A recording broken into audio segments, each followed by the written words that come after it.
ఒక క్రైస్తవుని యొక్క భక్తి జీవితం ఎందుకు బ్రద్దలవుతుంది?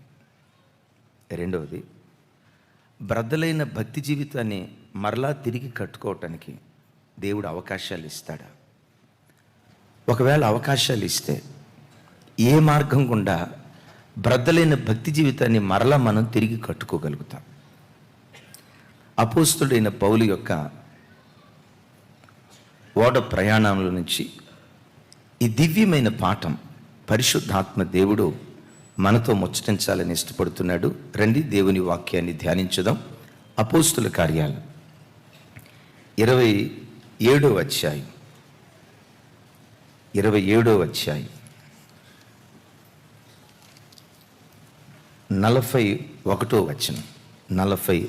వచనం నాతో కలిసి. రెండు ప్రవాహములు కలిసిన స్థలమందు చిక్కుకొని ఓడను మెట్ట పట్టించిరి. అందువలన అవిని కూరుకొని పోయి కదలకయుండెను. అమరము ఆ దెబ్బకు బ్రద్దలైపోసాగెను. ఇక అందరూ చూడండి. అపోస్తులైన పౌలు వారు యెరూషలేము నుండి కైసరియాకు ప్రయాణమై వెళ్తున్నాడు. ఇటలీ పట్టణానికి ప్రయాణమై వెళ్తున్నాడు. కైసరి ఎదుట నిలవబట్టడానికి. దేని గుండా ప్రయాణమై వెళ్తున్నాడు అంటే, ప్రపంచ పటంలో మధ్యధరా సముద్రం అని చూస్తారు కదా, ఆ మధ్యధరా సముద్ర మార్గం గుండా ఓ పెద్ద ఓడగుండా దరిదాపుగా 276 మంది ప్రయాణికులతో కలిసి యెరూషలేము నుండి ఇటలీ పట్టణానికి కైసరి ఎదుట నిలవబట్టడానికి సముద్ర మార్గం గుండా ప్రయాణమై వెళ్తున్నాడు. క్రైస్తవ జనమా, నేనైనా మీరైనా నేనైనా ఈ లోకం నుండి రారాజైన యేసుక్రీస్తు ఎదుట మనం నిలవబట్టడానికి మన ప్రయాణాన్ని కొనసాగిస్తూ ఉన్నాం. పౌలేమో రాజైన రోమా చక్రవర్తి ఎదుట కైసరి ఎదుట నిలవబట్టడానికి పౌలు ప్రయాణమై వెళ్తున్నాడు. మన ప్రయాణం రారాజైన యేసయ్య ఎదుట అలంకరించబడిన పెండ్లి కుమార్తెగా, సిద్ధపరచబడిన పెండ్లి కుమార్తెగా ప్రభు ఎదుట నిలవబట్టడానికే ఈ భక్తి జీవితంలోకి వచ్చాం. పరలోక రాజ్యం చేరుకోవటానికే ఈ విశ్వాస రంగంలో అడుగుపెట్టాడు. మంచిది. పౌలు మధ్యధరా సముద్రం గుండా ప్రయాణమై వెళ్తున్నట్లుగా మన జీవితంలో కూడా లోకమనే ఈ సముద్రం గుండా విశ్వాస ఓడ లేక సంఘమనే ఓడలో చేరుకొని మన ప్రయాణాన్ని కొనసాగిస్తున్నాం. పౌలు వారు 27వ అధ్యాయం 1వ వచనంలో తన ప్రయాణాన్ని ప్రారంభించారు. మొదటి 10 వచనాల వరకు అలలు వచ్చాయి, కానీ ప్రయాణం సాగింది. తర్వాత వచనాల్లో కూడా అలలు పెరిగిపోయాయి, అయినా ప్రయాణం కొనసాగింది. ఆ తర్వాత వచనాల్లో వచ్చి చూస్తే దరిదాపుగా 14 రోజుల పాటు కారు చీకటి, కటిక చీకటి. 14 రోజుల పాటు సూర్యుడైనా చంద్రుడైనా వాళ్ళకి కనపడలేదు. అక్కడ పౌలు మహాశయుడు అంటాడు, బ్రతుకుతామనే ఆశ మాకు బొత్తిగా లేకపోయాను. అంత భయంకరమైన అలలు ఎదురైపోయాయి. విచిత్రం, ఆ అలల తాకిడికి కూడా ఓడ బ్రద్దలు కాలేదు. సాఫీగాని సాగిపోతూ 40వ వచనానికి వచ్చేసరికి ఒక విచిత్రమైన మాట రాశాను. రెండు ప్రవాహాలు కలిసే చోట ఈ ఓడ చిక్కుకుందట. ఈ రెండు ప్రవాహాలు కలిసే చోట ఓడ చిక్కుకోవటాన్ని బట్టి ప్రవాహాలు కలిసే చోట సుడులు తిరుగుతాయి కదా, సరిగ్గా ఈ ఓడ ఆ సుడిగుండంలో చిక్కుకుంది. ఆ సుడిగుండంలో తిరిగి దాని అడుగు భాగం వెళ్ళి భూమిలో కూరుకుపోయింది. అలా కూరుకుపోయిందో లేదో అమరము బ్రద్దలైపోవటం ప్రారంభించింది. ఇంకొన్ని క్షణాల్లో అది బ్రద్దలవటం ప్రారంభించి బ్రద్దలైపోయింది. దైవజనమ, ఒక దివ్యమైన పాఠం. ఒక విశ్వాసి జీవితంలో ఒక విశ్వాసి యొక్క భక్తి జీవితాన్ని బ్రద్దలు చేసే రెండు ప్రవాహాలు ఆలోచించండి. అలలు వచ్చినప్పుడు భక్తి జీవితం ఏం బ్రద్దలు కాలేదు. కెరటాల తాకిడి గురైనప్పుడు ఆ వాడేమి బ్రద్దలు కాలేదు. ఆటుపోట్లకు గురైనప్పటికీ వాటన్నిటిని నిలదొక్కుని నిలవబడింది. కానీ రెండు ప్రవాహాలు కలిసే చోట ఈ పడవ వచ్చినప్పుడు ఆ ప్రవాహాల మధ్యలో చిక్కుకొని అది మట్టిలోకి కూరుకుపోయి ఓడ బ్రద్దలైపోయినట్లుగా ఏంటా రెండు ప్రవాహాలు? ఆ ఓడను బ్రద్దలు చేయలేని అలలు, కెరటాలేంటి? దైవజనమా, ప్రభు నమ్ముకున్న తర్వాత అలలు, కెరటాలనే కొన్ని కష్టాలు వస్తాయి. నీకు తెలుసా? కష్టాలు, ఎన్ని కష్టాలు వచ్చినా వాటన్నిటిని తట్టుకుంటూ మనం దేవునిలో కొనసాగలుగుతాం. ప్రభు నమ్ముకున్నాం, ఎన్నో అనారోగ్యాలు వచ్చాయి. అనారోగ్యాల మధ్యలో కూడా మనం ప్రభు కొరకు బ్రతుకుతాం. ఎన్నో ఆర్థిక సమస్యలు వచ్చాయి. ఆర్థిక సమస్యలు అనేటువంటి కెరటాలు కూడా మన విశ్వాస ఓడను అవి బ్రద్దలు చేయలేకపోయాయి. ఇందాక మనం పాడుకున్నట్లుగా బ్రతుకు నావ పగిలిన, ఆస్తి కోల్పోయినా, ఆరోగ్యం కోల్పోయినా, నీ ఉంటే నాకు చాలు యేసయ్యా అని ప్రభువును కోరుకుంటూ సాగిపోయినటువంటి బ్రతుకు మన బ్రతుకు. Praise the Lord. నేను ఇక్కడ కూర్చున్న ఒక తల్లిని ఎరుగుదును, మహాభక్తి కలిగింది. దేవుడంటే ఆ బిడ్డకు పిచ్చి ప్రేమ. విగ్రహారాధన కుటుంబంలో నుండి దేవుని ఎరగని అన్ని కుటుంబాల నుంచి ఆ బిడ్డ ప్రభు దగ్గరికి వచ్చింది. తానైనా తన భర్త అయిన బైబిల్లో అకులా ప్రిస్కిల్లా అంటారు కదా, అలాంటి భార్యాభర్తలను, ఆ భక్తి కలిగిన మనసు కలిగిన వారిని వాళ్ళలో మనం చూడగలం. ఆ బిడ్డకి ఎంత భక్తో శరీరంలో అంత అనారోగ్యం. నేను ఆ బిడ్డను గురించి విని, ఒక సాక్షి విని, ఓ రకంగా ఆ కష్టాల మధ్యలో కూడా బిడ్డ ప్రభు కొరకు నిలబడిన ఆ విధానం చూసి ప్రభుని స్తుతించాను. ఆ బిడ్డ చెప్పిన మాట ఏంటో తెలుసా? నేను మంచం మీద పండుకొని నిద్రపోయి దరిదాపుగా 4-5 సంవత్సరాలు అవుతుందయ్యా. ఎందుకు పండుకోవట్లేదు తల్లి? నాకు స్పాండిలైటిస్ ప్రాబ్లం ఉంది. ఇక పండుకుంటే కుర్చీ మీద కూర్చొని నేను పండుకోవాలి. మంచం మీద ఒకవేళ పండుకున్నానా, ప్రపంచం గిరగిరా తిరిగినట్లుగా ఏదో నాకు అయిపోద్దయ్యా, నిద్ర పట్టదు. ఒకవేళ రాత్రిపూట నేను నిద్రపోవాల్సి వచ్చిన కుర్చీలో కూర్చొని నిద్రపోతా, కానీ మంచం మీద పండుకొని 4 సంవత్సరాలు దాటిపోయిందయ్యా. అయినా నా ప్రభుని నేను విడిచిపెట్టలా. అయినా నాకే ఎందుకు ఈ అనారోగ్యం ఇచ్చావని నా ప్రభుని స్తుతించలా. నాకే ఎందుకు ఈ అనారోగ్యం ఇచ్చావని నా ప్రభు మీద నేను సనక్కపోగా నేను నా ప్రభుని ఏమన్నాను తెలుసా? వీటన్నిటిని భరించడానికి కావలసిన శక్తి కూడా నీవే నాకు అనుగ్రహిస్తావయ్యా. శోధన అనుమతించేవాడవు నీవే. ఆ శోధన సౌండ్ పెంచాలా అందరూ? ఆ శోధన భరించడానికి కావలసిన శక్తినిచ్చేవాడవు నీవే. శోధన తప్పించుకునే మార్గాన్ని కలుగు చేయువాడవు కూడా నీవే. భరించే శక్తి ఇచ్చావయ్యా, చాలు అని ప్రభుని స్తుతిస్తా వెళ్ళిపోయా. నిజమే దైవజనమా, ప్రభు నమ్ముకున్న తర్వాత ఎంత నెమ్మది పొందామో, నెమ్మదితో పాటు ఎన్నో ఆటుపోట్లు నీ బ్రతుకులు, నా బ్రతుకులు ఎదురయ్యాయి. నీకొచ్చే రోగం నీ భక్తి జీవితాన్ని కదిలించదు. నీకొచ్చే ఆర్థిక సమస్య నీ భక్తి జీవితాన్ని కదిలించదు. నీ దైనందిన జీవితంలో నీవు ఎదుర్కొనేటువంటి అపాయాలు, కొన్ని భయంకరమైన మరణాలు కూడా నీ భక్తి జీవితాన్ని కదిలించలేవు.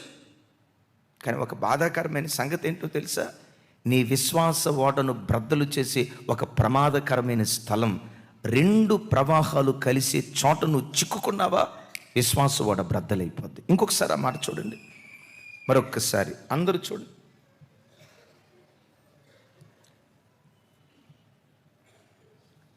41వ వచనం నాతో కలిసి, 2 ప్రవాహములు కలిసిన స్థలమందు చిక్కుకొని ఓడ మెట్ట పట్టించిరి, అందువలన అవిని కూరుకుపోయి కదలకు ఉండెను, అమరము ఆ దెబ్బకు బ్రద్దలైపోసాగెను.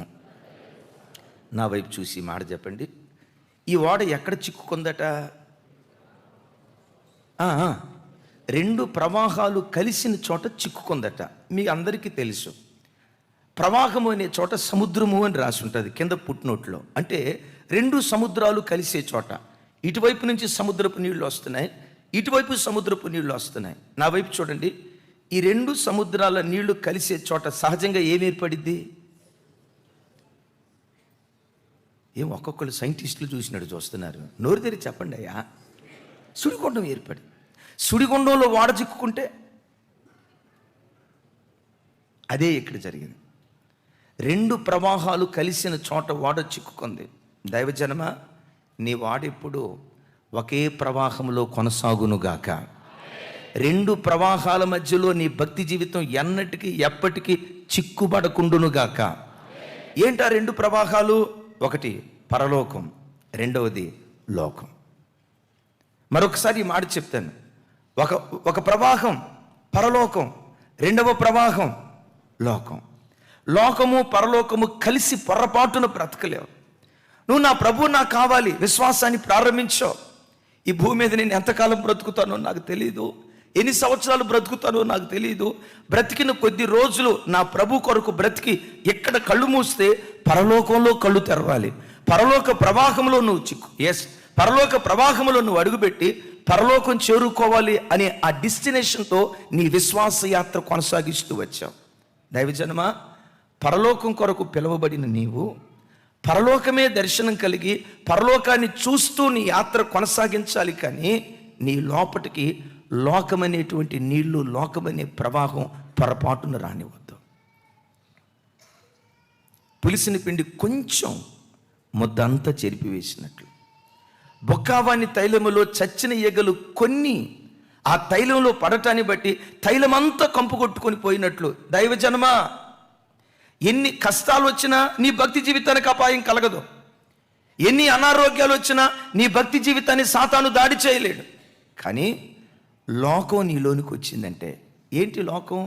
లోకములో ఉన్నదంతా, సౌండ్ పెంచాలి అందరూ, లోకములో ఉన్నదంతా నేత్రాశ, శరీరాశ, జీవపుడంభం, ఇవి తండ్రి వలన పుట్టినవి కావు అంటాడు. అందుకని యేసయ్య అంటారు కదా, నేను లోక సంబంధిని కానట్లు మీరు లోక సంబంధులు కాదు. మరి మేము ఏ సంబంధులమయ్యా? నేను పరలోక సంబంధినై ఉన్నట్లుగా మీరును పరలోక సంబంధులై ఉన్నారు అంటాడు. దైవజనమా, నేత్రాశ నీలో చొరబడిందా? ఎన్ని సంవత్సరాల భక్తి జీవితమైన బ్రద్దలైపోయే ప్రమాదం ఉంది. నేను చాలాసార్లు ఈ మాట చెప్పా. ఆ తమ్ముడు చాలా భక్తి కలిగిన వాడు, ఇంజనీరింగ్ చదువుతున్నాడు, థర్డ్ ఇయర్. నేను ఆ ప్రాంతంలో ఎప్పుడు మీటింగ్కి వెళ్ళినా నాకు పరిచర్య చేస్తాడు. ఆ తల్లిదండ్రులు కూడా మంచి భక్తి కలిగిన వాడు. ఆ సంవత్సరం మీటింగ్కి వెళ్తే ఎప్పుడూ కనపడే తమ్ముడు, నాకు పరిచర్య చేసే తమ్ముడు కనపట్ల, రావట్లా. దైవ సేవకుని అడిగాను, అన్న రావట్లేదేంటి? వాళ్ళ అమ్మ నన్ను అడిగాను, అమ్మ బాబుకి ఏమైనా ఎగ్జామ్స్ కనపట్టలేదేంటి? ఆ తల్లిదండ్రులు ఏడుస్తూ చెప్పిన మాట ఏంటో తెలుసా? అయ్యా, ఎగ్జామ్స్ కాదయ్యా, అసలు వాడు మందిరంలో అడుగుపెట్టి దరిదాపుకి ఇప్పటికి 4 నెలలు అవుతుందయ్యా. 4 నెలలు బట్టి మందిరానికే రావట్లేదు. ఎందుకు మందిరానికి రావట్లేదురా అడిగేవాడిని. ఒక్క మాట చెప్పట్లేదయ్యా. అరే, సంఘంలో నిన్ను ఎవరేమైనా అన్నారా? నన్నేమైనా అన్నారు మమ్మీ, నన్నేమల్లా. పాస్టర్ గారు ఏమైనా అన్నారా? పాస్టర్ గారు నన్ను ఎందుకు అంటారు మమ్మీ, మంచి పాస్టర్ గారు మన అయ్య గారు. మరి ఇవన్నీ బాగుంటే ఎందుకు నువ్వు చర్చికి రావట్లేదురని 4 నెలలు బట్టి అడిగిన వాడి నోటు నుంచి ఒక్క మాట రాలేదు. నేనే పాస్టర్ గారిని పిలుచుకొని ఆ తమ్ముడి దగ్గరికి వెళ్ళా.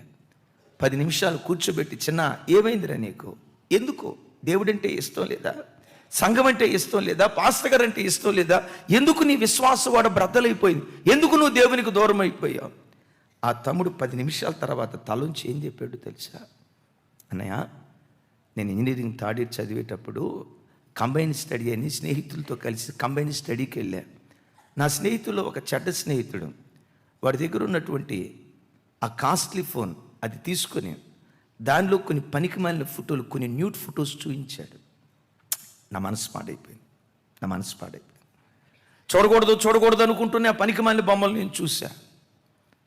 అలా చూస్తూ ఒకనొక సందర్భంలో ఇంట్లో ఉన్నప్పుడు, అమ్మా నాన్న ఎవ్వరూ లేని ఆ సందర్భంలో ఆ పనికిమాలిన వాటిని చూడటం ప్రారంభించానన్న. చివరికి నా బ్రతికేమైపోయిందో తెలుసా? మందిరానికి వెళ్ళి కూర్చున్నా. మందిరంలో స్టేజి దగ్గర నిలబడి పాటలు పాడుతూ ఉంటే పవిత్రమైన మనసు కలగాల్సిన నాకు పాటలు పాడి ఆ తల్లులను చూసిన నా లోపల చెడు మనసు, అపవిత్రత, చెల్లిని చూసినా ఇక ఆ మాటలు నేను చెప్పలే. ఈ అపవిత్రమైన మనసు నా బ్రతుకులో కలుగుతుందన్న. ఏడుస్తూ ఏమన్నాడు తెలుసా? ఒక చిన్న న్యూడ్ ఫోటో నా భక్తి జీవితాన్ని బ్రద్దలు చేసేసిందన్న. ఆత్మీయతను కోల్పోయానన్న. ఏడుస్తూ ఏమన్నాడు తెలుసా? 23 సంవత్సరాలు కట్టుకుంటూ వచ్చిన ఆత్మీయ జీవితం. ఆ బిడ్డ ఏడుస్తూ చెప్పిన మాట, అన్న, నా జీవితంలో చిన్నతనం నుంచి సండే స్కూల్లో నేను పెరిగానన్నా. నా యవ్వన కాలపు ఆత్మీయ జీవితం చూసి సంఘంలో ఉన్న తల్లులంతా నన్ను చూపించేమంటారు తెలుసరా? బ్రతికితే అన్నలాగా బ్రతకాలరా, చూడు అన్న ఎంత భక్తిగా బ్రతుకుతున్నాడో, ఎంత మర్యాదగా బ్రతుకుతున్నాడో, యవ్వన బిడ్డలంటే అదిగో అలా ఉండాలని నన్ను చూసి, నన్ను చూయించి, నన్ను ఒక ఐకాన్గా, నన్ను ఒక మాస్టర్ పీస్గా సంఘంలో అనుకునేవాళ్ళన్న. ఎంత మాదిరికరంగా బ్రతికిన నా భక్తి జీవితం భ్రష్టత్వానికి వెళ్ళిపోయింది. దైవజనమ, లేఖనాల్లో రాయబడిన మాట, ఎవడైనా లోకాన్ని ప్రేమిస్తే, ఎవడైనా లోకాన్ని స్నేహిస్తే వానిలో తండ్రి ప్రేమ నిలవదు అని మాట్లాడతాడు. నీ భక్తి జీవితాన్ని కోల్పోవటానికి కారణం ఏంటో తెలుసా? నీ విశ్వాస ఓడ బ్రద్దలైపోవటానికి కారణం ఏంటో తెలుసా? ఎక్కడో లోకానికి నువ్వు చోటిచ్చేవేమో, ఎక్కడో నేత్రాశకు, శరీరపు దురాశలకు, జీవపు డంబానికి ఎక్కడైనా నీ బ్రతుకులో చోటిస్తే నీ విశ్వాస ఓడ బ్రద్దలైపోతుంది. జాగ్రత్త. మనం పరలోకమనే ప్రవాహం గుండానే ప్రయాణమై వెళ్తూ గమ్యస్థానాన్ని చేరుకోవాలి, కానీ రెండు ప్రవాహాలు కలిసే చోట నీ భక్తి జీవితం చిక్కుకోకూడదు. ఒక భక్తుడు భక్తి జీవితాన్ని ఇలా పోలుస్తాడు. ఒక విశ్వాసట ఈ లోకంలో దేవుని మార్గంలో ఎలా నడవాలి, ఎలా జీవించాలంటే రైలు పట్టాలాగా మన ఆత్మీయ జీవితం ఉండాలంట. ఆమెన్. ఏ పట్టాలు? రైలు పట్టాలను ఎప్పుడైనా చూసారా? ఎట్లుంటాయి? రైలు పట్టాలు ప్రక్కనే ఉంటాయి, ప్రక్కనే ఉంటాయి. కానీ ఈ రైలు పట్టాలు ఎక్కడైనా కలవటం చూసారా? చెప్పాలి. ఎక్కడ చూసినా ఈ పట్టాలను చూస్తూ ఉంటే ఎంత దూరం వెళ్ళినా ఇలాగే దూరం గ్యాప్. ఈ పట్టాలు కలవం. లోకం మన ప్రక్కనే ఉంటుంది. మనం పరలోక సంబంధులు. పరలోక సంబంధిగా పిలువబడుతున్న నీ బ్రతుకులో లోకంతో ఎక్కడ మమేకం కాకుండా, లోకం ఎక్కడ నీ దగ్గరికి రాకుండా, దానికి సమాన దూరంలో నీ భక్తి జీవితాన్ని కొనసాగిస్తూ ఉంటే ఎన్నడూ ఎప్పుడు నీ విశ్వాస వాడ బ్రద్దలు కాకుండా, ఇటలీలో కైసరి ఎదుట పౌలు నిలవబడినట్లుగా పరలోకంలో రారాజైన యేసయ్య ఎదుట నువ్వు నిలవబడటానికి దేవుడు కృప చూపిస్తాడు. గత మాసం భీమవరం పట్టణంలో సేవకుల కూటం జరిగింది. దైవజనులు రాజశేఖరయ్య గారు వాక్యం చెప్తా నేను దరిదాపుగా సేవకు వచ్చి 40 సంవత్సరాలు పూర్తయిపోయింది. నా 40 సంవత్సరాల సేవా జీవితంలో కెరటాల్లాగా లేచిన సేవకులు ఎంతోమంది ఉన్నారు. కెరటాల్లాగా లేచారు. వాళ్ళు సేవ చేస్తున్న విధానాన్ని చూసినప్పుడు ఈ తరపు పౌలు ఈయనేనేమో, ఈ తరపు పేతురు గారు ఈయనేనేమో, ఈ తరపు ఏలియా ఈయనేనేమో అన్నట్లుగా ఒక కెరటంలాగా లేచారు. దుఃఖంతో ఏం చెప్పారు తెలుసా? ఎంత కెరటంలాగా లేచారో, లేచిన కెరటం నేలమట్టమైపోయినట్లుగా ఎంత ఎత్తుకు లేచారో అంత నేలమట్టమైపోయి ఇప్పుడు వాళ్ళు బ్రతికున్నారే కానీ వాళ్ళ సేవ కనపట్లేదు, వాళ్ళు కనపట్లేదయ్యా. అయ్యగారు చెప్తూ ఏమన్నారు తెలుసా? కొందరిని సిరి మింగేసింది, మరికొందరిని స్త్రీ మింగేసింది, మరికొందరిని పదవి వ్యామోహం మింగేసింది. చెప్తూ ఇలా అన్నారు, సేవకులారా మీరెన్నటికీ ఎప్పటికీ ధృవతారులుగానే దేవుని చేతిలో వాడబడుదురుగాక. ఆ దేవుని చేతిలో వాడబడాలంటే 3 ప్రమాదకరమైనవి దైవ సేవకులు చెప్తూ, నంబర్ 1 సిరి. ఎవరు సిరి అంటే? మీ ఊర్లో ఉన్న అమ్మాయి కాదమ్మా. సిరి అంటే డబ్బు. కొంతమంది సేవకులను డబ్బు మింగేసింది. నిజమే. మన తెలుగు రాష్ట్రాల్లో దేవుని చేతిలో బలంగా వాడబడి నేటి వరకు దేవుని కృపలో బ్రతుకున్న ఒక సేవకుని నెరుగుతుంది. ఆయన ప్రకటన గ్రంథం చెప్పటంలో స్పెషలిస్టు. ఏ స్పెషలిస్టు? ఆయన ప్రకటన గ్రంథం గురించి చెప్తూ ఉంటే కూర్చున్న వాళ్ళ గుండెలు గడగడ వణకాల్సిందే. ప్రకటన గ్రంథం చెప్తే ఆయనే చెప్పాలా. ఇందాక చెప్పే కదా ఏ స్పెషలిస్టు. డాక్టర్లో కొంతమంది స్పెషలిస్టులు ఉంటారు. డాక్టర్లో కొంతమంది గుండె స్పెషలిస్టు, మరి కొంతమంది కడుపు నొప్పి స్పెషలిస్టా? నాకు తెలిసి ఆ డాక్టరే లేడయ్యా. అదిగో మన డాక్టర్ గారు వచ్చారు, గైనకాలజిస్ట్. చూడండి, వింటున్నారా? డాక్టర్లో కొంతమంది స్పెషలిస్టులు ఉంటారు. గుండె జబ్బుకు సంబంధించిన స్పెషలిస్టు, ఈఎన్టీ స్పెషలిస్టు, రకరకాల స్పెషలిస్టులు ఉంటారు. నేను చెప్పే ఈ దైవ సేవకుడు ఉన్నారు చూసారా, ప్రకటన గ్రంథం చెప్పటంలో ఆయన స్పెషలిస్టు. నేను బాపట్ల ప్రాంతంలో ఒక సేవకుడు మీటింగ్స్ పెడితే ఆ మీటింగ్స్కి వెళ్ళారు. ఆ సేవకుని కుమారుడు తన రక్షణ సాక్ష్యం చెప్తూ ఏమన్నారు తెలుసా?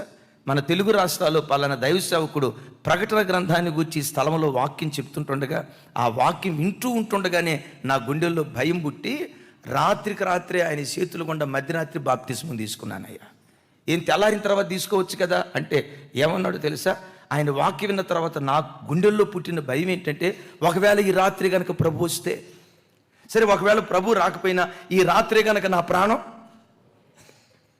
భయం పుట్టి రాత్రికి రాత్రి బాప్తిస్మం తీసుకున్నానయ్యా అన్నాడు.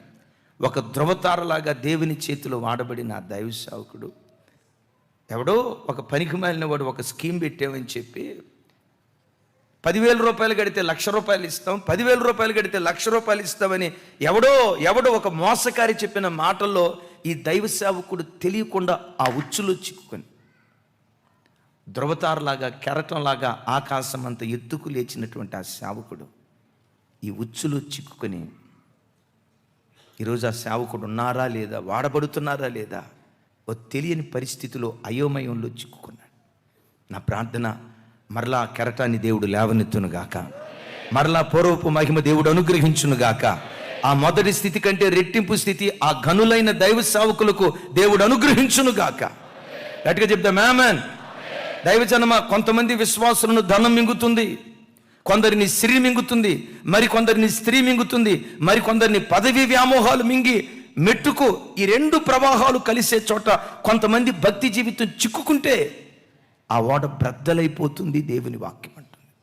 ఇప్పుడు ఒక మాట, నీ విశ్వాస ఓడ బ్రద్దలైపోయిందో, నీ భక్తి జీవితం బ్రద్దలైపోయిందో, క్షేమంగానే ఉందో ఒకసారి ఆలోచించు. అయ్యా, నా విశ్వాస ఓడ ఒకే ప్రవాహంలో ప్రయాణమే వెళ్తుంది, పరలోకపు ప్రవాహంలోనే ఉంది. నా ఓడలోకి లోకం రాలేదు, లోకము పరలోకం కలిసే చోటనే లేను, నా ప్రయాణం సాఫీగా సాగుతుందయ్యా అనేటట్లుగా నీ భక్తి జీవితం ఉందా? లేదయ్యా, లోకం ప్రవేశించింది. ఒకప్పుడున్న భక్తి, ఒకప్పుడున్న ప్రార్థన, ఒకప్పుడున్న పరిశుద్ధత, ఒకప్పుడున్న విశ్వాసం, ఒకప్పుడున్న ఆత్మీయత, ఒకప్పుడున్న కన్నీటి అనుభవాలు, ఒకప్పుడున్న పవిత్రత ఈరోజు నేను కోల్పోయి నా భక్తి జీవితం బ్రద్దలైపోయే పరిస్థితికి వచ్చిందయ్యా అని కొందరు. బ్రద్దలయ్యే పరిస్థితి కాదయ్యా, ఆల్రెడీ బ్రద్దలైపోయింది నా పరిస్థితి, నా బ్రతికెట్లా? దైవజనమా, నీ భక్తి జీవితం ఎంత బ్రద్దలైపోయినా నేను చెప్పే ఈ 3 సూత్రాలు, చెప్పబోయే ఈ 3 సూత్రాలు పాటించండి. ఎంత బ్రద్దలైపోయిన భక్తి జీవితాన్నైనా దేవుడు మరలా తిరిగి బాగు చేస్తాడు. దేవుడు మరలా తిరిగి బాగు చేస్తాడు. నేను ప్రకటించే నా దేవుడు ఎవరో తెలుసా? పాడైన వాటిని బాగు చేయటంలో ఆయన్ని మించిన స్పెషలిస్ట్ ఇంకొకరు లేరు. ఆయనకి చప్పట్లు కొడుతూ స్తోత్రాలు చెప్దాం గట్టిగా. ఆగండి, ఏం చెప్పాను? ఈయన ఇందులో స్పెషలిస్టు. ఎందులో? వీడు చెడిపోయాడు అని ప్రజలు అంటారే, వీళ్ళ బ్రతుకు పాడైపోయింది అని ప్రజలు అంటారే, వీడు ఎందుకు పనికిరాడు అని ప్రజలు అంటారే, ఆ పనికిరాని పాత్రని పట్టుకొని ప్రయోజనకరమైన పాత్రగా మార్చే విషయంలో ఆయనను మించిన అద్భుతమైన స్పెషలిస్టు ఆకాశమందు కానీ భూమి యందు కానీ మరి ఎవ్వరూ లేరు. ఈ వాక్యం వింటుండగా ఆ స్పెషలిస్ట్ చేతిలో మనం పడుదుముగాక. రైట్. ఈ నట్టనడి సముద్రంలో ఎన్నో అలలు దాటుకుంటూ 2 ప్రవాహాలు కలిసే చోట ఈ ఓడ చిక్కుకొని ఓడ బ్రద్దలైతే, ఓడ బ్రద్దలైంది. విచిత్రం ఏంటో తెలుసా? ఓడ బ్రద్దలైన ఆ ఓడలో ఉన్న 276 మందిలో ఒక్కరూ చనిపోకుండా 276 మంది తీరానికి చేరటానికి దేవుడు కృప చూపించాడు. ఈ మాట అర్థమైందా? ఎక్కడికి చేరారు? ఓడలోన వాడేమైపోయింది? ఓడ బ్రద్దలైపోయిన తర్వాత ఇప్పుడు టైటానిక్ ఓడ మునిగిపోయింది. టైటానిక్ ఓడ మునిగిపోతే ఎక్కువ మంది చనిపోయారు, కొందరే బ్రతికారు లైఫ్ బోట్ల ద్వారా. కానీ ఇక్కడ ఓడ బ్రద్దలైపోతే విచిత్రం ఏంటంటే ఆ ఓడలో ఉన్న 276 మందిలో ఒక్కళ్ళు మరణానికి అప్పగించబడకుండా గమ్యస్థానానికి చేరారు. నా ప్రార్థన, దైవజనమ, ఆ 276 మంది గమ్యస్థానానికి ఎలా చేరారో ఈరోజు వాక్యం వింటున్న ప్రతి బిడ్డ పరలోకపు గమ్యస్థానాన్ని చేరుదురుగాక. లైవ్లో ఎంతమంది అయితే వాక్యం వింటున్నారో ప్రతి కుటుంబం పరలోకపు గమ్యస్థానాన్ని చేరే కృప దేవుడు ప్రతి బిడ్డకు అనుగ్రహించునుగాక. ఓడ బ్రద్దలైపోయినా వాళ్ళు సముద్రపాలు కాకుండా వాళ్ళ బ్రతుకులు ఎలా గమ్యస్థానానికి చేరారు? ఏంట రహస్యం? చూడండి, అదే అపోస్తుల కార్యాలు 27వ అధ్యాయం. చూడండి, 27వ అధ్యాయం 42, 43, 44 వచనాలు. నాతో కలిసి అందరూ కాస్త హుషారుగా చెప్పండి. అందరూ నాతో కలిసి. ఖైదీలలో ఎవడును ఈదుకొని పారిపోకుండునట్లు వారిని చంపవలెనని సైనికులకు ఆలోచన పుట్టెను గాని శతాధిపతి పౌలును రక్షించ ఉద్దేశించి వారి ఆలోచన కొనసాగనీయక మొదట ఈదగలిగిన వారు సముద్రములో దుమికి దరికిపోవాలననియు, 2 కడమ వారిలో కొందరు పలకల మీదను, 3 కొందరు ఓడ చెక్కల మీదను పోవలనని ఆజ్ఞాపించెను. ఈలాగున అందరూ తప్పించుకుని దరికి చేరిరి. చప్పట్లు కొడితే యేసయ్యకు స్తోత్రాలు చెప్దాం. చివరి మాట నాతో కలిసి చెప్పండి. ఈలాగునా, ఏలాగునా, అదే చెప్పండి. ఏలాగునా, మరొకసారి. ఈలాగున అందరూ తప్పించుకొని, అందరా కొందరా? కొందరు కాదు, అందరా కొందరా? అందరూ తప్పించుకొని దరికి చేరిరి. ఎలా? 3 సూత్రాలు. ఓడ బ్రద్దలైపోయింది. అక్కడ అంటాడు శతాధిపతి, అయ్యా మీలో ఈదగలిగిన వాళ్ళు ఎవరో, ఈదటం వచ్చిన వాళ్ళు ఎవరో, ఈదే శక్తి ఎవరిలో ఉందో మీరు ఈదుకుంటూ వెళ్ళిపోండి అయ్యా, ఈదుతూ వెళ్ళటం ద్వారా మీరు గమ్యస్థానాన్ని చేరుకోగలరు అన్నాడు. ఈదగలిగే సామర్థ్యం కలిగిన వాళ్ళు, ఈతొచ్చిన వాళ్ళు మొట్టమొదటి సముద్రంలోకి దూకి ఈదుకుంటూ ఈదుకుంటూ ఈదుకుంటూ రేవుకు చేరారు. దైవజనమ, ఈదటం ఇది ఆధ్యాత్మికంగా ఏ అనుభవానికి సాదృశ్యంగా ఉందో తెలుసా? ఈత అనేది పోరాడుతూ ప్రార్థించే ప్రార్థనా జీవితానికి గుర్తుగా ఉంది. Praise the Lord. ఈత ఇదేవాడు చేతులు ఏం చేస్తాడు? ప్రార్థన చేసేవాడు, ఆరాధించేవాడు ఏం చేస్తాడు? ఏమ్మా, ఇదేవాడు చేతులు ఏం చేస్తాడు? ప్రార్థించేవాడు, ఆరాధించేవాడు చేతులు ఏం చేస్తాడు? చెప్పాలి. చేతులు ఏం చేస్తాడు? ఆడిస్తాడా? హుస్సేన్ సాగర్లో బుద్ధుల్లాగా ఎట్లాగే ఉంటాడా? కదా. ఈదగలిగేవాడు ఏదండి అంటాడు. దైవజన్మ, నీ భక్తి జీవితం బ్రద్దలై ప్రమాదంలో చిక్కుకున్నప్పుడు మరలా నువ్వు గట్టుకెక్కాలంటే, మరలా నువ్వు దరికి చేరాలంటే పోరాడుతూ పట్టుదలతో ప్రార్థన చేయి. ఎంత బ్రద్దలైపోయినా మరలా నీ భక్తి జీవితాన్ని బాగు చేసి నా దేవుడు తీరానికి చేర్చునుగాక. Praise the lord. ఇలా బ్రద్దలైపోయినప్పుడు, ప్రవాహంలో చిక్కుకున్నప్పుడు, నా బ్రతికింతేలే, నేను ఎప్పుడు ఇట్లాగే పడతా లేస్తానులే, నా భక్తి నికరంగా నిలవబడదులే, నేను ఎంత తీర్మానం చేసుకున్నా 3 రోజులు భక్తిగా ఉంటా, తర్వాత పడిపోతా, 1 వారం దేవుల్లో నిలవబడతా, తర్వాత పడిపోతా, నా బ్రతికింతేలే అని నిరాశ నిస్పృహతకు గురై నువ్వు కృంగిపోవద్దు. కానీ భక్తి బ్రద్దలైనప్పుడు, నిరాశల మధ్యలో నువ్వు చిక్కుకున్నప్పుడు బలాన్ని కూడగట్టుకొని మరలా ప్రార్థన చేస్తా, పట్టుదలతో దేవుని అడుగుతా, కన్నీళ్లతో దేవుని పాదాల దగ్గర వేడుకుంటా. నా ప్రార్థన విని మరలా దేవుడు నన్ను లేవనెత్తుతాడు, నా ప్రార్థన విని మరలా దేవుడు నన్ను బ్రతికిస్తాడని ఆ ప్రార్థనతో దేవుని సన్నిధిలో నువ్వు పోరాడితే, ప్రార్థననే ఈత నీకొస్తే, నీ భక్తి ఎంత పాడైపోయినా ప్రార్థన ద్వారా దేవుడు మరలా బాగు చేస్తాడు. బాగు చేయటం మాత్రమే కాదు, గమ్యస్థానానికి నీ ప్రార్థన ద్వారా నిశ్చయంగా దేవుడు చేరుస్తాడు. సైతాను గాడు ఏమంటాడో తెలుసా? గమనించు. లోకమనే భక్తిహీనత నీలో ప్రవేశించినప్పుడు వెంటనే సైతాను గాడు అంటాడు, ఇంకెందుకు సిస్టర్ ప్రార్థన చేస్తావు? నువ్వు ప్రార్థన చేస్తే దేవుడు వింటాడా? ఇంకెందుకు బ్రదర్ ప్రార్థన చేస్తావు? ఈ భక్తిహీనతతో నువ్వు ప్రార్థన చేస్తే నీ ప్రార్థన దేవుడు వింటాడా? నీ ప్రార్థన వేస్ట్, నీ ఉపవాసం వేస్ట్, నువ్వు ప్రార్థన చేసిన దేవుడు వినడని సాతాను నీ భక్తిహీనతను చూపిస్తూ నీ నోటిని ముయ్యాలని వాడు ప్రయత్నం చేస్తాడు. నీవు అనాల్సిన మాట ఏంటో తెలుసా? నేను ఆరాధించే నా దేవుడు క్షమించుటకు సిద్ధమైన మనస్సు కలిగినటువంటి వాడు. పశ్చాత్తాపంతో నా తండ్రి సన్నిధిలో, నా దేవుని సన్నిధిలో ప్రార్థన చేస్తూ ఉంటే, మన భీమవరంలో రాజశేఖరయ్య గారు వాక్యం చెప్పారు, పశ్చాత్తాపడుతున్నటువంటి కొడుకునట దేవుడు తన కవిగిట్లో దాచుకుంటాడట. ఎక్కడ? చెప్పాలి ఎక్కడ? భక్తి బ్రద్దలైనప్పుడు, జీవితం బ్రద్దలైనప్పుడు, విశ్వాసం వాడు సుడిగుండంలో చిక్కుకున్నప్పుడు, బ్రద్దలైపోయే పరిస్థితిలో ఉన్నప్పుడు, తమ్ముడా, చెల్లి, అమ్మా, నీ ఆయుధం ఏంటో తెలుసా? ఏతే నీ ఆయుధం. ప్రార్థనా జీవితమే నీ ఆయుధం. మీకు తెలుసు కదా, ఆ భయంకరమైన ప్రవాహం వచ్చినప్పుడు ప్రవాహపు తాకిడికి కొండ చిలువలు కూడా కొట్టుకొని పోతాయి.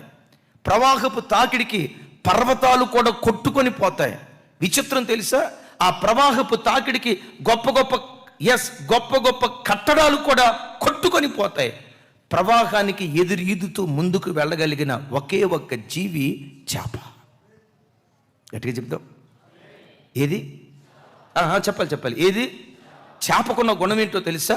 ప్రవాహం ఎంత ఉధృతంగా వస్తున్నా, ఎంత ఒరవడితో ప్రవాహం వస్తున్నా, ఆ ప్రవాహానికి ఈదుకుంటూ ఎదురుగా ప్రయాణమై వెళ్ళగలిగిన ఒకే ఒక్క జీవి చేప.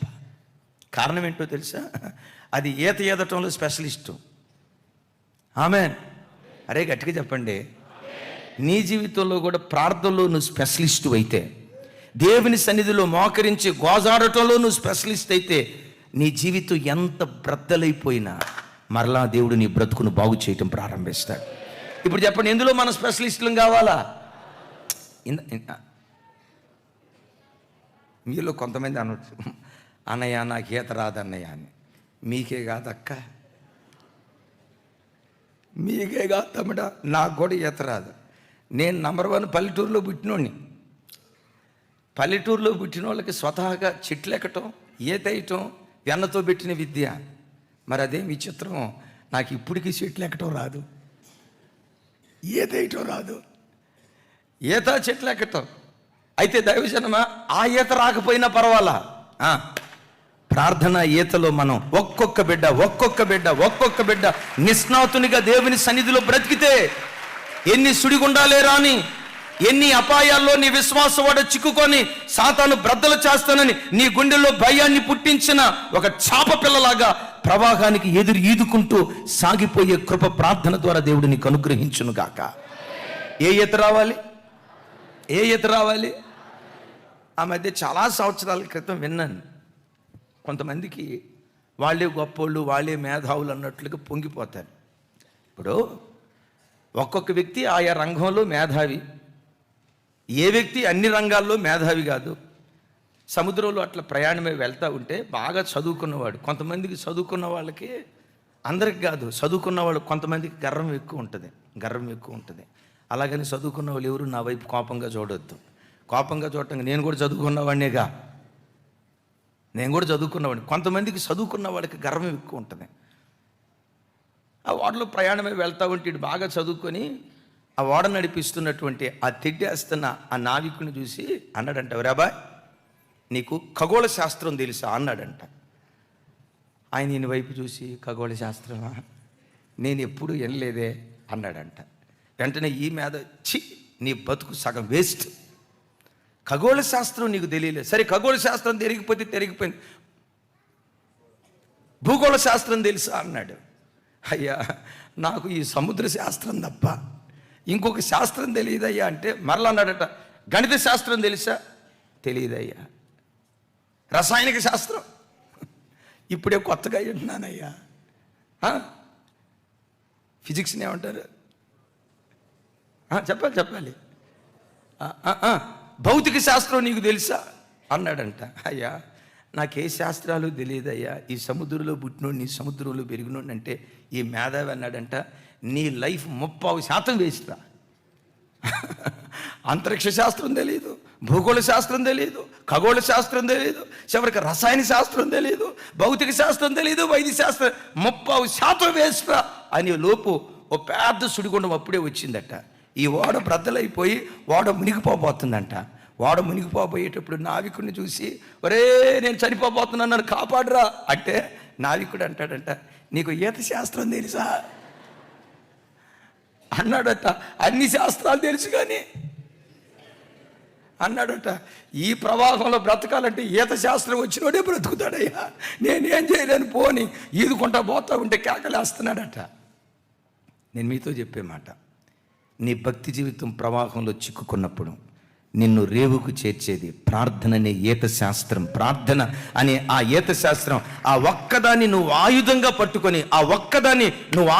పట్టుకుంటే ఎన్ని సమస్యల సుడిగుండంలో నువ్వు చిక్కుకున్నా, నీకు మరో బ్రతుకు లేదు, నిరీక్షణకు ఆధారము లేని గడ్డు పరిస్థితులైనా, నీ ప్రతి సమస్యకు మోకాళ్ళ దగ్గరే పరిష్కారం ఉంది.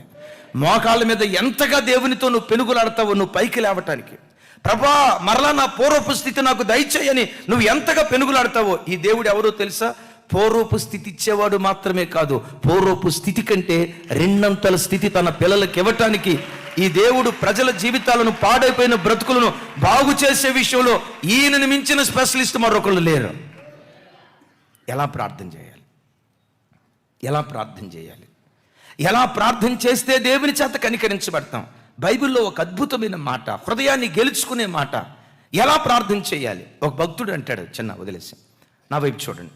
ఒక భక్తుడు అంటాడు, దేశమంతా సమస్యల వలయంలో చిక్కుకొని మొత్తం నాశనం ఆవరిస్తున్న దినాల్లో ఏవేలు గ్రంథకర్త ఇశ్రాయేలు ప్రజలకి ఎలా పిలిపిస్తాడు, ఇశ్రాయేలీలారా, యోధా జనాంగమా, పెనిమిటిని కోల్పోయిన యవ్వనురాలు గోనె పట్ట కట్టుకొని అంగలార్చినట్లుగా నా సన్నిధిలో అంగలార్చండి. ఎలా అంగలార్చమంటున్నాడు? ఒక యవ్వనురాలు ఉందట, యవ్వన వయసులో తన పెనిమిటిని కోల్పోయిందట. అంటాడు, యవ్వన కాలంలో పెనిమిటిని కోల్పోయిన యవ్వనురాలు ఎలా ప్రలాపిస్తుందో, బ్రద్దలైపోయిన మీ విశ్వాస ఓడను మరలా దేవుడు తిరిగి కట్టున్నట్లుగా, గమ్యస్థానానికి చేరున్నట్లుగా, కోల్పోయిన దాన్ని తిరిగి మరలా మీరు పొందుకున్నట్లుగా పెనిమిటిని కోల్పోయిన యవ్వనురాలు ఎలా అంగలారుస్తుందో అలా అంగలారుస్తూ ప్రార్థన చేయండి. అది చిన్నతనం. నేను 10వ తరగతి చదువుతున్న దినాలు. ఒకరోజు ఒక యవ్వన తల్లి తను నిండు గర్భిణీగా ఉన్న దినాల్లో 3వ నెల 5వ నెల, నాకు జ్ఞాపకం లేదు, 3వ నెల 5వ నెల, 5వ నెలలో తనున్నప్పుడు భర్త చనిపోయాడు అన్న వార్త ఆ తల్లి చెవులకు వినబడింది. ఆ తల్లి ఎట్లా ఉందో చూద్దామని నేను వెళ్ళాను. ఎప్పటికీ నేను మరిచిపోలేని, అది జ్ఞాపకం వచ్చినప్పుడల్లా గుండెలు పిండే బాధాకరమైన సంగతి.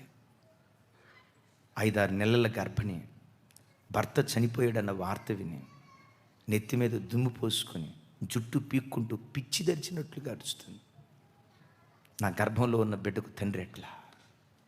వీడి తండ్రి ముఖం కూడా చూడకుండా, అయ్యో తండ్రిని కోల్పోయాడే, యవన కాలంలో నేను పెనిమిటిని కోల్పోయి రేపు నా బ్రతికేంటి, నా పిల్లల బ్రతికేంటి, నా భవిష్యత్తు ఏంటని పిచ్చి దేడ్చినట్లుగా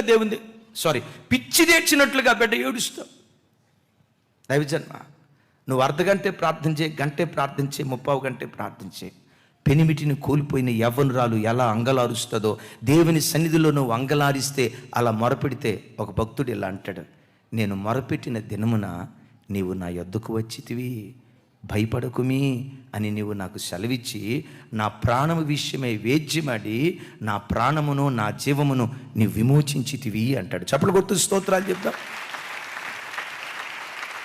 మరలా నాతో కలిసి, నేను మొరలిడిన దినమున నీవు నా యొద్దకు వచ్చితివి, భయపడకుమి అని నీవు సెలవిచ్చితివి, నా ప్రాణము విషయమే వేద్యమాడి నా జీవముని విమోచించితివి. ఈ దేవుడు ఎవరో తెలుసా? నిజముగా మొరపెట్టు వారికి సమీపాన ఉండే దేవుడు ఈయన. దైవజనమా, నువ్వు ప్రార్థన చేసేటప్పుడు దేవుడు ఎక్కడో ఆకాశంలో ఉన్నాడు అన్నట్లుగా ఆకాశం వైపు చూడుకో. నా హృదయపూర్వకంగా నేను ప్రార్థన చేస్తుండగా నా యేసయ్య నా ఎదుటే ఉన్నాడు, నా యేసయ్య నా ప్రక్కనే ఉన్నాడు. ఆయన సన్నిధి నా చుట్టూ ఆవరించింది. ఆయన కాళ్ళు గట్టిగా పట్టుకొని ఆయన పాదాల మీద పడి ఆడవాళ్ళని, యేసయ్యను నీ కళ్ళ ముందే పెట్టుకొని ఆయనను చూస్తూ ఆయనని ఎదుటున్నాడనే ప్రత్యక్షతతో నువ్వు ప్రార్థించే. ఈ దేవుడు ఎవరో తెలుసా? నీవు మొరపెట్టిన ప్రతిసారి నీ యొద్దకు దిగి వచ్చే దేవుడు ఈయన. మరోసారి చెప్దాం ఆమేన్. మరోసారి ఆమేన్. భక్తుడు అంటాడు, నేను మొరడిన దినమున నీవు నా యొద్దకు వచ్చితివి. దైవజనమా, నువ్వు దేవుని సన్నిధిలో మొరపెడితే నువ్వెక్కడున్నా గగనమును చీల్చుకుని నీ యొద్దకు దిగి వస్తాడు ఆయన. ఒకవేళ నువ్వు పూరింట్లో ఉన్నా నీ పూరింట్లోకి దిగి వస్తాడు. చెట్టు కింద నువ్వు కాపురం చేస్తున్నా నీ చెట్టు కిందకి దిగి వస్తాడు. నువ్వు ఉండటానికి చివరికి చెట్టు కూడా నీకు గతి లేదు, ఎడారిలో నువ్వు బ్రతుకుతున్నా నీ స్థితిని బట్టి దేవుడు చిన్న చూపు చూడక తండ్రి అని నువ్వు పిలిచిన మరుక్షణమే గగనమును చీల్చుకొని ఏమి నా కుమారుడని నీ దగ్గరకు వచ్చి నీ ప్రక్కనే నిలవబడి నీ ప్రాణాన్ని విమోచించే దేవుడు, నేను ప్రకటించే దేవుడు. విశ్వాసవాడ బ్రద్దలైనప్పుడు మొట్టమొదటి ఏం చేయమంటాడు? ఈత దేనికి గుర్తు? రెండవది, అక్కడ చక్కటి మాట రాసి ఉంటుంది. ఈత లేనటువంటి వాళ్ళని అంటాడు, అయ్యా ఇదిగో ఈ పలకలు ఉన్నాయి కదా, పలకలు ఈ పలకల మీదకి ఎక్కి మీరు ప్రయాణమే వెళ్ళండి, పలకల ద్వారా మీ ప్రాణాన్ని కాపాడుకోండి. ఈ పలక సాధారణమైంది కాదు, నా వైపు చూడండి, ఈ పలక సాధారణమైంది కాదు. ఈ పలక ఎలాంటిదో తెలుసా? నట్టనడి సముద్రంలో మీ భక్తి జీవితం బ్రద్దలైపోయిన మీ భక్తి జీవితాన్ని కూడా రేవుకు చేర్చగలిగిన శక్తి ఈ పలకలో దాగుంది. గట్టిగా చెప్తే ఆమేన్. అయ్యా మీరు చూస్తున్న ఈ పలక ఉందే, ఇది మామూలు పలక కాదు. ఈ పలక ఎలాంటిదో తెలుసా? మీ విశ్వాసవాడ బ్రద్దలైపోయిన మీ బ్రతుకు నడి సముద్ర పాలు కాకుండా, శత్రువు చేతిలో చిక్కుపడకుండా గమ్యస్థానానికి చేర్చే శక్తి ఈ పలకలో దాగుంది. ఇప్పుడు మనం అందరం అర్జెంటుగా మార్కెట్కి వెళ్ళి చెప్పండి, ఏం ప్రసాద్ అన్న అన్నట్టు చూస్తున్నారంటే, నాకు ముందే ఈ సంగతి చెప్తే ప్రతి ఆదివారం చర్చికి వచ్చేటప్పుడు పలక ఒకటి తెచ్చుకునేవాడిని కదన్న. ఆ పలక దేనికి గుర్తు తెలుసా? మీరే నాకు సమాధానం చెప్ప. రైట్ నీకు అంత బీపీ ఎందుకు తమ్ముడా? చూడండి, రైట్, పలక. సరే మీరే నాకు సమాధానం చెప్పాలి. మోషే చేతులకు దేవుడు ఏమిచ్చాడు? స్పష్టంగా చెప్పాలా? రాతి. చెప్పాలి, రాతి. మరొకసారి రాతి అంటే పలక ఇప్పుడు దేనికి గుర్తు? దేవుని వాక్యానికి గుర్తు. ఎప్పుడైనా నీ భక్తి బ్రద్దలైపోయినప్పుడు, దేవా దేన్ని బట్టి నా భక్తి బ్రద్దలైపోయిందయ్యా, వాక్యం చేత నిన్ను నువ్వు సరిచేసుకో. ఆ వాక్యపు శక్తి అనే పలక ఎంతటి నట్టనడి సముద్రంలో నీ భక్తి జీవితం బ్రద్దలైపోయినా నిన్ను కాదనకుండా, తృణీకరించకుండా ఈ వాక్యపు శక్తి నిన్ను రేవుకు చేర్చును గాక. గట్టిగా చెప్తాం ఆమేన్. గమనించండి, బ్రద్దలైన మరుక్షణమే మన దేని దగ్గరికి రావాలి? పలక దగ్గరికి రావాలి. ఏంటా పలక? చెప్పాలి, ఏంటా పలక? ఏంటా పలక? దేవుని వాక్యం అనే పలక. ఈ వాక్యం దగ్గరికి వెళ్ళి, దేవా దేన్ని బట్టి నా జీవితంలో ఈ కీడు కలిగింది, దేన్ని బట్టి నా భక్తికి నష్టం వచ్చింది, ఒకప్పుడు పవిత్రురాలిగా బ్రతికే నేను ఎందుకు పవిత్రత కోల్పోయా, ఒకప్పుడు మంచి ప్రార్థనాపరురాలిగా బ్రతికే నేను కన్నీటి ప్రార్థనకు నిలయంగా ఉన్న నా భక్తి జీవితంలో ఈరోజు పట్టుమని 10 నిమిషాలు ప్రార్థన చేయలేకపోతున్నాను, ప్రార్థన చేయాలంటే పదాలు రావట్లేదు. నా ప్రార్థన జీవితాన్ని కోల్పోవటానికి కారణం ఏంటి? జీవితంలో ఎప్పుడైనా నష్టం కలిగితే, అపాయం కలిగితే, ఆపదలో నువ్వు చిక్కుకుంటే వెంటనే దేవా వాయ్ ఎందుకు ఇలా జరిగింది, ఇలా జరగటానికి నా బుద్ధిహీనత ఏమైనా కారణమా? అదేంటో వాక్యం ద్వారా నాకు జ్ఞాపకం చేయయ్యా, నేను కత్తిరించుకుంటాను అని వాక్యం చేత కత్తిరించుకొని ఆ నుసిని తొలగించుకుంటే మరి ఎక్కువగా ప్రకాశించడానికి దేవుడు కృప చూపిస్తాడు. చెప్దాం ఆమేన్. పరిశుద్ధ గ్రంథమైన బైబిల్లో యోబు జీవితంలో భయంకరమైన తుఫాన్, ఆ భయంకరమైన ప్రచండమైన తుఫానుకు యోబు యొక్క భక్తి జీవితం అప్పగించబడేటప్పుడు ఒక మాట అంటాడండి. ఈ మాట ప్రతి క్రైస్తవుని నోట యేసు నామములో ఉండునుగాక. నాతో కలిసి మాట చెప్పండి, నాకు ఉపదేశము చేయుడి.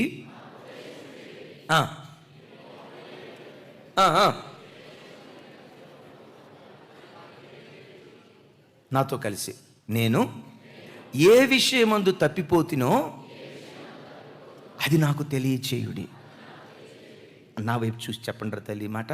అమ్మ, నేను ఏ విషయములో తప్పిపోతునో, ఏ విషయములో దేవునికి దూరం అయిపోయానో, ఏ విషయములో దేవుని గాయాలు రేపానో, ఏ విషయములో దేవుని మరలా సిలువకు అప్పగించానో నాతో చెప్పాలి. మరొకసారి, నేను ఏ విషయమందు తప్పిపోతునో నాకు తెలియచేయండి అయ్యా.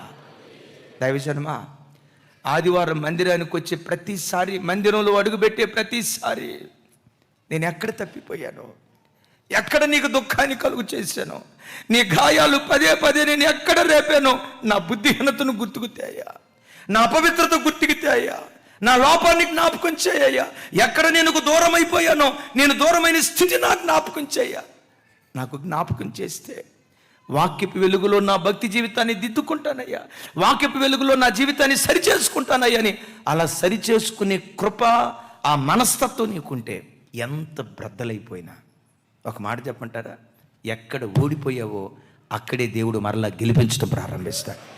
ఎక్కడ తలదించుకున్నావో అక్కడ మరలా దేవుడు నీ తల పైకెత్తటం ప్రారంభించునుగాక. ఎప్పుడైనా అపజయం, నష్టం, ఓటమి, ఆపద, నష్టం, కీడు, అపాయం నీ జీవితంలో కలిగినప్పుడు వెంటనే దేవుని అడుగు, వై, ఎందుకు ఇలా జరిగింది, ఎందుకు ఇలా జరిగింది, నేను ఎక్కడ తప్పిపోయా. మీకు తెలుసు కదా, ఇశ్రాయేలు ప్రజలు అరణ్య ప్రయాణంలో ఉన్నప్పుడు మోషే తర్వాత యెహోషువ నాయకత్వానికి వచ్చాడు. అద్భుతం, మహా గొప్ప పట్టణంగా పిలువబడుతున్న యెరికో పట్టణం మీద అఖండమైన విజయాన్ని పొందుకున్నారు. యెరికో పట్టణం చాలా సువిశాలమైనటువంటి పట్టణం. వింటున్నారు కదా, నా తట్టు చూడండి. సువిశాలమైన పట్టణం, అవలేలగా యెరికోను జయించారు. యెరికో తర్వాత ఒక చిన్న పట్టణం, ఆ పట్టణం పేరే సౌండ్ పెంచాలి. హాయి పట్టణం మీద యుద్ధానికి వెళ్ళేటప్పుడు కేవలం 3,000 మంది సైనికులే వెళ్ళారు. ఇశ్రాయేలీలు మొత్తం ఎంతమంది సైనికులు చెప్పాలి? 6 లక్షల మంది సైనికులైతే హాయి పట్టణం మీద యుద్ధానికి వెళ్ళేటప్పుడు ఎంతమంది వెళ్ళారు? ఎందుకు 3,000 మంది వెళ్ళారు తెలుసా? హాయి పట్టణం మీద మనం హాయిగా యుద్ధం చేయొచ్చు, చెమటోడ్చాల్సిన అవసరంలా సాఫీగా చేయొచ్చు. కొన్నిసార్లు దైవజనమ, శత్రువును ఎప్పుడైతే నువ్వు చులకనగా అంచనా వేస్తావో అప్పుడు వాడు చెలరేగుతాడు. ఎప్పుడు భయంతో వణుకుతూ ప్రతి క్షణం దేవుడు మనకిచ్చిన రక్షణను కాపాడుకుంటూ బ్రతుకుతాం గాక. సరే, హాయి పట్టణం మీద ఓడిపోయారు. భయంకరంగా అపజయాన్ని పొందిన తర్వాత దైవజనుడైన యెహోషువ ఏం చేశాడో తెలుసా? ఉదయం యెహోవా మందసం ఎదుట మోకరించి బట్టలు చింపుకొని నెత్తి మీద బూడిద పోసుకొని, అయ్యో ప్రభా మేమెందుకు ఓడిపోయాం, అయ్యో ప్రభా మేమెందుకు ఓడిపోయాం, మేము ఓడిపోవటానికి కారణం ఏంటని ఉదయం నుండి సాయంత్రం వరకు ఆ మందసం ఎదుట పశ్చాత్తాపడి ఓడిపోవటానికి కలిగిన కారణమేంటో లేఖనాల ద్వారా వెతుకుతూ ఉన్నాడు. ప్రైజ్ ది లార్డ్ చెప్దాం, ప్రైజ్ ది లార్డ్. దైవజనమా, ఎప్పుడైనా నీ జీవితంలో నీ భక్తి జీవితం బ్రద్దలవుతున్నప్పుడు కానీ, అనూహ్యమైన సంఘటనలు నీ జీవితంలో చోటు చేసుకున్నప్పుడు కానీ, దేవా, శోధకుడు నన్ను శోధించడానికి నేను ఎక్కడ అవకాశం ఇచ్చాను, ఈ కీడు నష్టం నా బ్రతుకులో కలగటానికి నేను ఎక్కడ పొరపాటు చేశాను, ఏ విషయంలో నేను తప్పిపోయానో నాకు గుర్తుకుతే అయ్యా నేను దిద్దుబాటు చేసుకుంటాను అని నువ్వు అడిగితే నీ దేవుడు ఏం చేస్తాడో తెలుసా? ఎక్కడ తప్పిపోయావో తెలియచేస్తాడు. నీ ఓటమి కలిగిన కారణమేంటో దేవుడు తెలియచేస్తాడు. రెండో మాట చెప్పమంటారా? నీ ఓటమి కలిగిన కారణమేంటో దేవుడు చెప్తాడు. రెండవది, గెలుపు సూత్రాన్ని కూడా దేవుడు నీకు నేర్పటం ప్రారంభిస్తాడు. మోకరించి ఏడుస్తూ ఉంటే అప్పుడు దేవుడు మాట్లాడతాడు. చూడండి ఆ మాట, యెహోషువ గ్రంథం 7వ అధ్యాయం 6వ వచనం నుంచి 13వ వచనం వరకు. రైట్, 7వ వచనం. నెక్స్ట్, ధూళి పోసుకొనుచు, అయ్యో ప్రభా యెహోవా మమ్మను నశింపు చేయునట్లు మేము యోర్దాను అవతల నివసించుట మేలు. ఏడుస్తూ ఉన్నాడు, ఎందుకు ఓడిపోయామని. 8వ వచనం. 8, ప్రభా కనికరించుము, ఇశ్రాయేలీయులు తమ శత్రులు ఎదుట నిలవలేక వెనుకకు తిరిగినందున నేనేమి చెప్పగలను. 9, రైట్. 10,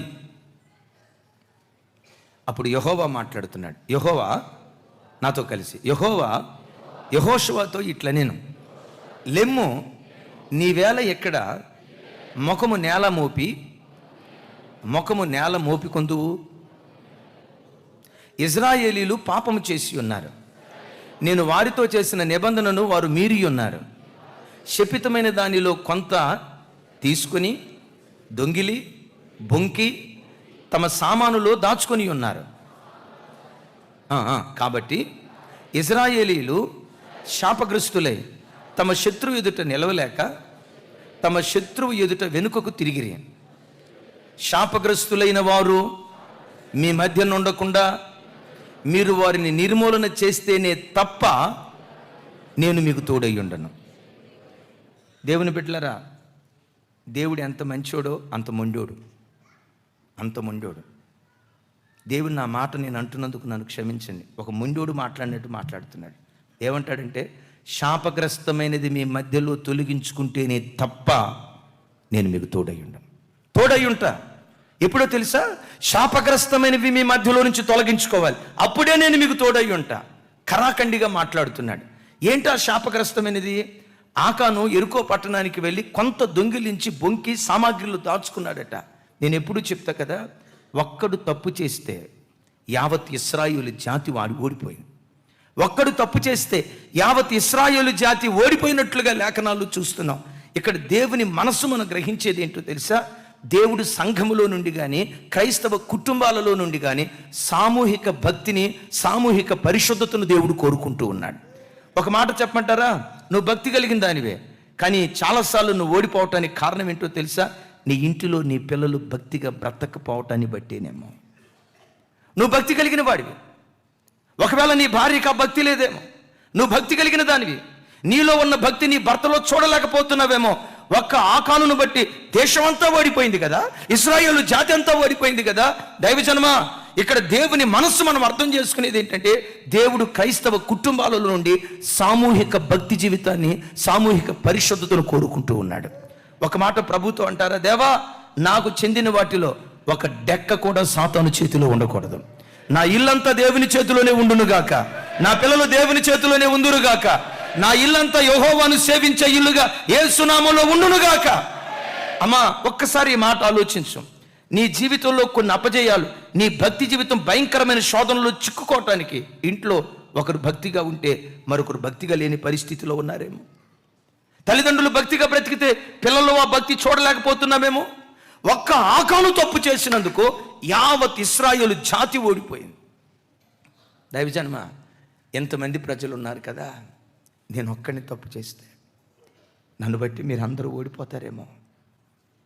ఇన్ని వేల మంది ఉన్నాం కదా, నీ ఒక్కడివి తప్పు చేస్తే, నీ ఒక్కడివి తప్పు చేస్తే, నీ ఒక్కదానివి తప్పు చేస్తే, నీ ఒక్క తప్పు ఈ ప్రజలందరి ఓటమికి ఒకవేళ కారణం అవుతుందేమో. అను ప్రభుని, నేను గెలవాలి, నా ప్రజలు గెలవటానికి నేను కారణం కావాలయ్యా. నేను నిలవబడాలి, నా సంఘం నిలవబడటానికి నేను కారణం కావాలయ్యా. ఆ ప్రత్యక్షత దేవుడు మనకిచ్చును గాక. యవన తమ్ముళ్ళారా, నా వైపు చూడు. నిన్ను బట్టి తల్లిదండ్రులు ఓడిపోతున్నారేమో, నిన్ను బట్టి వ్యాపారంలో భయంకరమైన ఆటుపోట్లు ఎదురవుతున్నాయేమో, నిన్ను బట్టి భక్తిగా సాగిపోవలసిన నీ కుటుంబం ఓ తెలియని సమస్యల్లో చిక్కుకొని విశ్వాసవాడ బ్రద్దలయ్యే పరిస్థితికి వచ్చిందేమో. యవన బిడ్డలారా, ఈ వాక్యం వింటుండగా ఒక తీర్మానం చేసుకో, నీవు నిలవబడు. నీళ్ళు నిలవబడటానికి నీవు కారుకుడు అయ్యుందువు గాక. యవన ఆడపిల్లలారా, మీరు నిలవబడండి. మీ కుటుంబం నిలవబడటానికి మీరు కారకులుగా దేవుని సన్నిధిలో ఉందురుగాక. చెప్దాం, చేద్దాం, ఆమేన్. ఆ పశ్చాత్తాపాన్ని చూశాడు యెహోషువ. ఒకటే మాట, శపితమైన దాన్ని నిర్మూలన చేయి. కానీ కండిషన్ ఒకటి, నిర్మూలన చేస్తేనే, ఆకాననే శపితమైన దాన్ని నిర్మూలన చేస్తేనే నేను మీకు తోడై ఉంటా. ఈరోజు ఈ వాక్యం వింటున్న బిడ్డలారా, నీలో ఉన్న ఆకాని ఎవరు? ఏ శాపగ్రస్తమైనది నీలో ఉంది? సెల్ ఫోన్ అనే శాపగ్రస్తమైనది నీలో ఉందా? ఎవరో ఒక అమ్మాయితో చాటింగ్ చేస్తున్న అపవిత్రమైన శాపగ్రస్తమైన మనస్సు నీలో ఉందా? లంచాలు అనే శాపగ్రస్తమైనది నీలో ఉందా? డబ్బును వడ్డీ వ్యాపారానికి తిప్పడం శాపగ్రస్తమైనది నీలో ఉందా? ఈ వాక్యం వింటుండగా ఏ శాపగ్రస్తమైనది నీలో ఉందో ఆ వాక్యపు వెలుగులో వాటిని నువ్వు నిర్మూలన చేయుదువుగాక. అలా నువ్వు నిర్మూలన చేస్తే, వాక్యపు పలకను పట్టుకొని వాక్యపు వెలుగులో నీ బ్రతుకు నువ్వు దిద్దుకోవటం ప్రారంభిస్తే, శపితమైన దాన్ని నిర్మూలన చేశాడు యెహోషువ. ఆ తర్వాత హాయి పట్టణం మీద యుద్ధానికి వెళ్ళారు, దేవుడిచ్చిన సూత్రాన్ని పట్టుకొని. ఎప్పుడైతే దిద్దుబాటు చేసుకుని యుద్ధానికి వెళ్ళాడో, దేవుడు ఏం చేశాడో తెలుసా? ఏ హాయి పట్టణం మీద గతంలో ఓడిపోయారో, ఓడిపోయిన చోటే యెహోషువని దేవుడు గెలిపించడం ప్రారంభించాడు. యావత్ ఇశ్రాయేలు జాతి జయాన్ని పొందుకోవటం ప్రారంభించింది. అమ్మా, అయ్యా, నా వైపు చూడండి. నా చేతులెత్తి మిమ్మల్ని దీవిస్తున్నాను. గడిచిన దినాల్లో, గడిచిన 11 మాసాల్లో ఎక్కడెక్కడ ఏ రంగంలో మీరు ఓడిపోయారు, ఏ భక్తి జీవితంలో ఓడిపోయారు, ఏ విశ్వాస జీవితంలో ఓడిపోయారు, ఏ కుటుంబ జీవితంలో ఓడిపోయారు, నా చెయ్యెత్తి ఈ బలారాధన దినాన ఆశీర్వదిస్తున్నాను. ఎక్కడ ఓడిపోయారో ఈ రోజు నుండి ఓడిన చోటే దేవుడు మిమ్మల్ని గెలిపించబోతున్నాడు. ఓడిన చోట మీకు జయాన్ని దయచేయబోతున్నాడు. ఏ శత్రువు ఎదుట మీరు తలదించుకున్నారో అదే శత్రువు తలదించుకునేటట్లుగా మీ తల నా దేవుడు పైకెత్తును గాక. అయితే సుమి, ఎక్కడ తప్పిపోయావో శాపగ్రస్తమైన ప్రతిదీ యేసు నామం పేరిట నీవు నిర్మూలన చేయుదువుగాక. ఈత ప్రార్థనా శక్తికి, రెండవది పలక వాక్యపు శక్తికి, మూడవది వారందరూ అలాగున దరి చేరారు. ఎలాగునా? మూడవది అక్కడ రాయబడి ఉంటుంది చూడండి.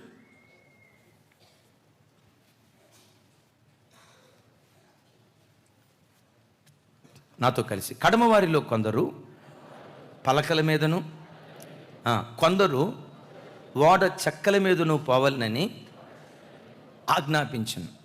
ఇలాగున అందరూ తప్పించుకొని దరికి చేరిరి. అందరూ చెప్పాలి. ఇలాగున అందరూ తప్పించుకొని దరికి చేరిరి. ఎలాగునా? మూడవది అంటాడు, ఓడ బ్రద్దలైపోయిన నీ భక్తిని రేవుకు చేర్చే మూడవ బలమైన ఆయుధం ఓడ చెక్క. మిమ్మల్ని అడుగుతా, చెక్క దేనికి గుర్తు? ఒక రాయేయండి, తగిలితే తగిలింది, లేకపోతే లేదు. చెక్క దేనికి గుర్తు? చెక్క సిలువ శక్తికి గుర్తుగా ఉంది.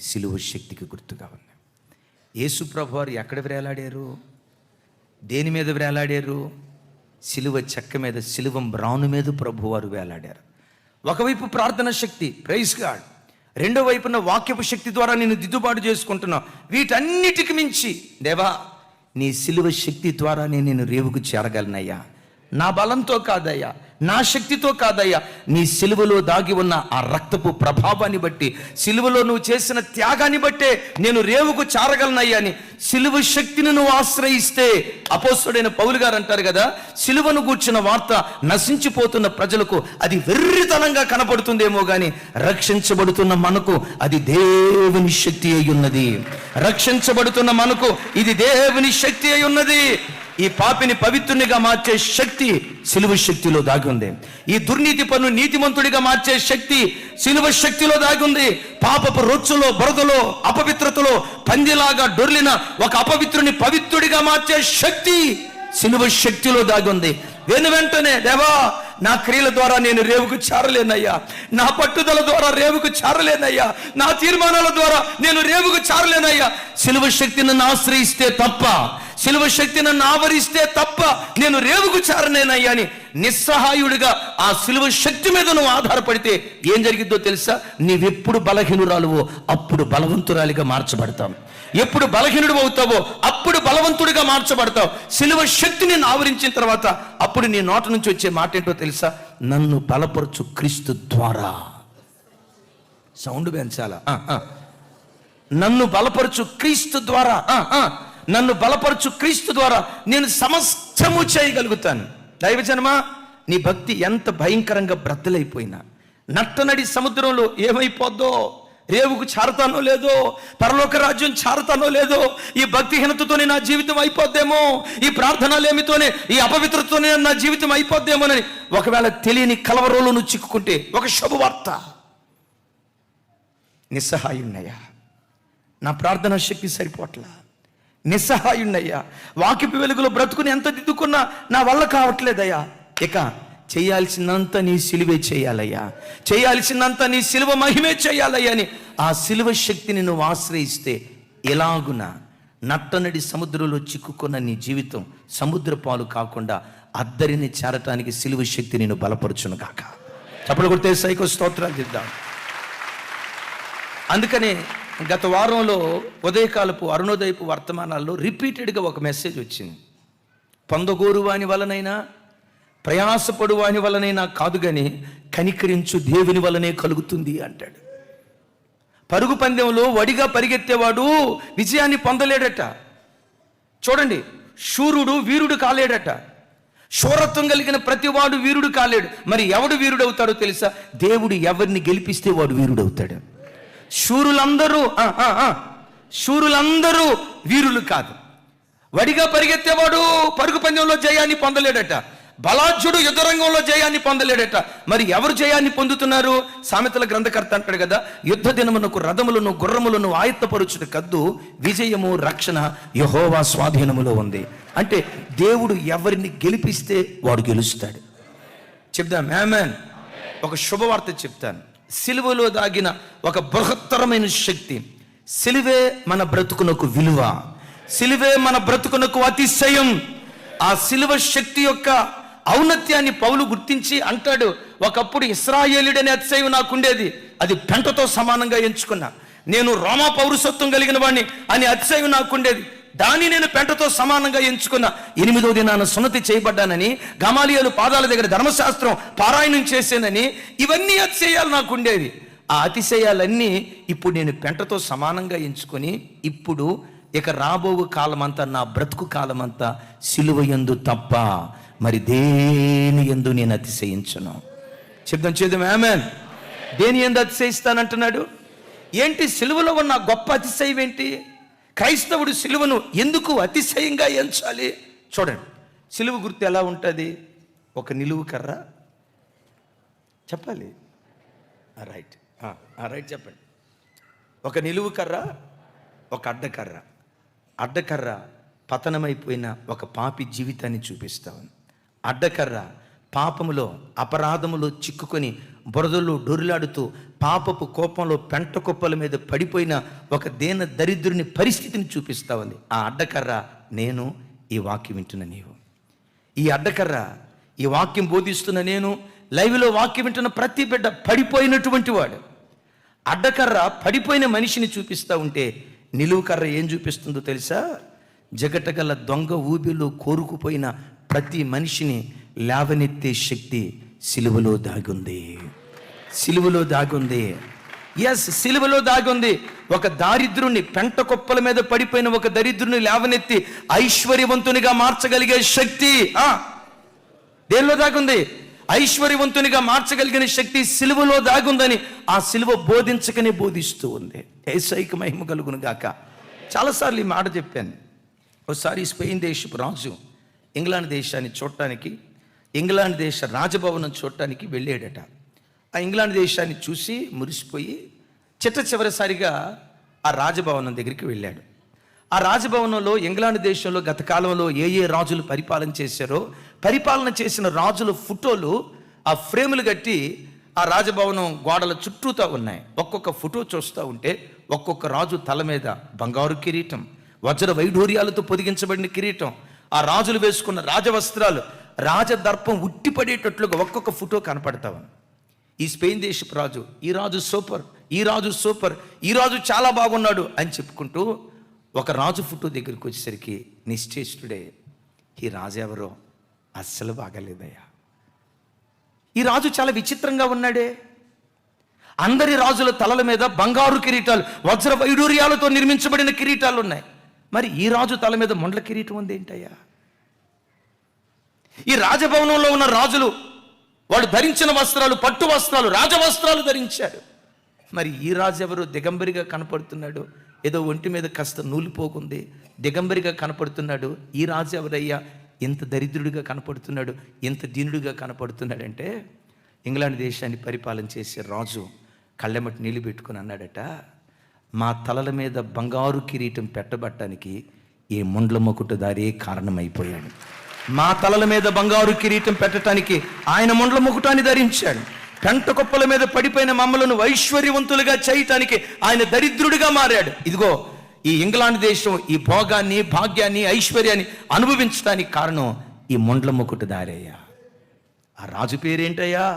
ఆ రాజే రాజుల రాజు, ప్రభువులకు ప్రభు, భూపతులందరికీ అధిపతి, మన రక్షకుడైన యేసుక్రీస్తు ప్రభువా. ఆ రాజు ముండ్ల కిరీటాన్ని ధరించి మా తల మీద బంగారు కిరీటం పెట్టాడు. ఒక్కటే మాట, ఈ భక్తి జీవితం నా శక్తితో నేను కొనసాగించలేనయ్యా, నీ శక్తి నన్ను ఆవరిస్తే తప్ప.